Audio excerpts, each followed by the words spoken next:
Awalnya sombong, kiper Jepang kini jadi korban lemparan maut Pratama Arhan. Akui sangat kecewa. Justin Hubner minta maaf ke Erick Thohir usai buat gol bunuh diri di laga tadi malam. Pengakuan mengejutkan Wataru Endo usai libas timnas Indonesia malam tadi. Gol Sandy Walsh bikin timnas Indonesia cetak sejarah baru di Piala Asia 2023. Berikut kami akan mencoba merangkum berita terbaru dan terhangat seputar tim merah putih. Selengkapnya, yuk simak video ini sampai selesai.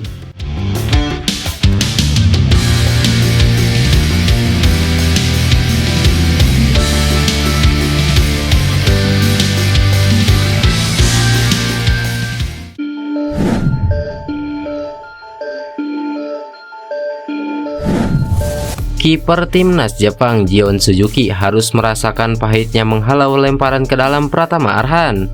Seperti yang diketahui, Jepang menaklukkan Indonesia pada matchday terakhir grup D Piala Asia 2023. Samurai Biru menang meyakinkan 3-1. Pasukan Hajime Moriyasu sedianya sudah unggul 3 gol tanpa balas hingga memasuki injury time babak kedua. Namun Indonesia mampu memperkecil keadaan melalui gol dari Sandy Walsh. Proses gol Indonesia diawali dari lemparan ke dalam Pratama Arhan ke jantung pertahanan Jepang. Bola sempat disundul bek Jepang, tapi justru mengarah ke Sandy Walsh yang memaksimalkannya menjadi gol. Itu menjadi satu-satunya tembakan mengarah ke gawang yang dihasilkan Indonesia dari 3 percobaan sepanjang 2 kali 45 menit. Jepang pun gagal meraih kemenangan dengan clean sheet. Gion Suzuki pun jadi sorotan para penggemar Jepang setelah pertandingan. Banyak yang mempertanyakan kemampuan kiper 21 tahun itu dalam mengantisipasi bola set piece. Terlebih Gion sempat sesumbar dengan menganggap enteng lemparan Pratama Arhan sebelum pertandingan. Ucapannya itu terbukti menjadi blunder. Sebagai seorang penjaga gawang, saya berusaha menjaga mentalitas saya dan bermain apapun yang terjadi.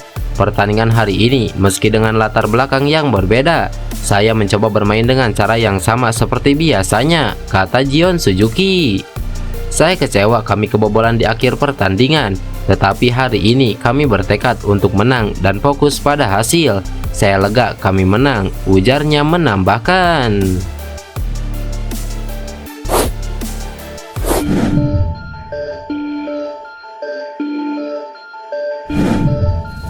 Kapten Jepang Wataru Endo menganggap pertandingan melawan timnas Indonesia menjadi laga terbaik Samurai Biru dan menginginkan performa tersebut dapat dipertahankan dalam mengarungi fase knockout Piala Asia 2023. Fase grup ini menyadarkan saya bahwa sulit untuk menang siapapun lawannya. Saya pikir sangat penting untuk mempersiapkan setiap pertandingan agar siap melakukan yang terbaik.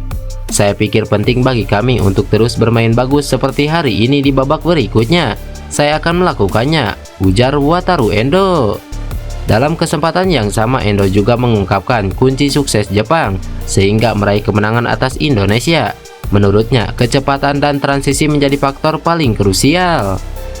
Sebagai sebuah tim, kami sangat sadar harus menghadapi tantangan dengan cara yang positif dan mengubah keadaan setelah kekalahan dari Irak. Jadi, menurut saya, itulah yang menjadi penyelamat. Jika kami membiarkannya, lawan akan melakukan serangan balik. Jadi kami sangat menyadari itu. Saya pikir kunci kemenangan kami adalah kami mampu mengungguli lawan kami dengan kecepatan dan momentum transisi kami, ujar Wataru Endo. Sementara itu Ayase Ueda masih belum puas dengan penampilannya. Meski mencetak brace yang turut membantu Jepang meraih kemenangan, menurut Ueda performa hari ini harus lebih baik saat Jepang bertarung di fase gugur.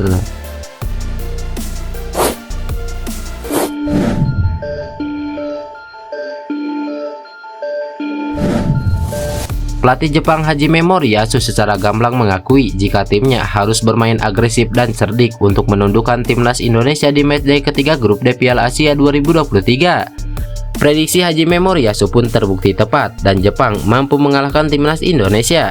Hasil tersebut diakui Hajime bukan kebetulan. Kami harus bermain agresif dan cerdik untuk bisa unggul lawan timnas Indonesia. Saya pikir kami bisa mengendalikan pertandingan, kata Moriyasu. Di laga sebelumnya, Jepang menelan kekalahan 1-2 dari Irak pada matchday kedua grup D. Kekalahan tersebut merupakan yang pertama bagi Jepang dalam 12 pertandingan terakhir di bawah asuhan Moriyasu. Kekalahan itu juga menjadi kekalahan pertama Jepang di babak penyisihan grup Piala Asia sejak 1996. Kami telah belajar dari pertandingan itu. Kami tahu apa yang harus kami lakukan di pertandingan selanjutnya, kata Moriyasu. Di babak 16 besar, Jepang akan menghadapi Yordania atau Korea Selatan. Moriyasu mengatakan bahwa timnya akan mempersiapkan diri sebaik mungkin untuk menghadapi pertandingan tersebut.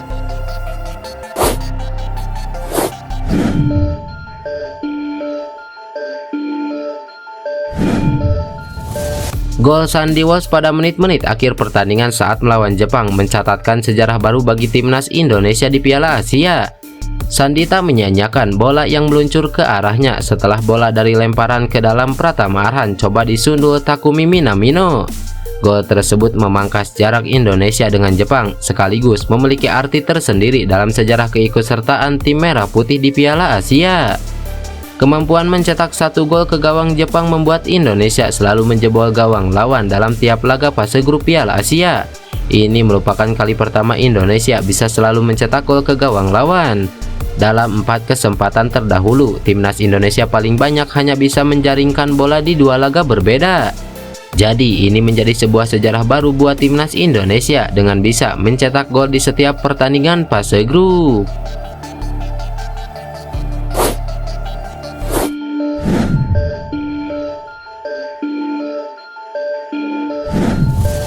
Ya, nama Justin Hubner sejatinya tampil bagus saat timnas Indonesia berjumpa dengan Jepang di Piala Asia 2023. Namun dia tidak beruntung karena harus mencatatkan sejarah sebagai pemain Indonesia pertama yang bikin gol bunuh diri di Piala Asia. Pemain 20 tahun itu bermain dengan determinasi yang tinggi. Dia melakukan banyak duel-duel fisik dengan para pemain Jepang. Namun nasib buruk datang pada menit ke-88. Justin Hubner yang tidak dalam keseimbangan terbaik memblok sepakan Ayase Ueda. Bola berubah arah akan tetapi justru masuk ke gawang Hernando Ari. AFC pun memutuskan momen itu sebagai gol bunuh diri Justin Hubner, bukan gol Ayase Ueda. Keputusan itu membuat Justin Hubner bikin sejarah baru. Dia jadi pemain Indonesia pertama yang bikin gol bunuh diri di Piala Asia. Sebelumnya pada 4 partisipasi di Piala Asia, tak ada pemain Indonesia yang bikin gol bunuh diri. Ya, kesedihan pasti dirasakan oleh Justin Hubner. Usai laga pun dalam sebuah video singkat yang diunggah Erick Thohir, Hubner tampak seperti ingin menangis di hadapan Erick Thohir. Dia tampak murung, lesu, dan tidak ada senyum sedikit pun terpancar di wajahnya. Namun tentu perjuangan Indonesia di ajang ini patut kita apresiasi. Lantas, bagaimana menurut kalian? Tulis pendapat kalian di kolom komentar.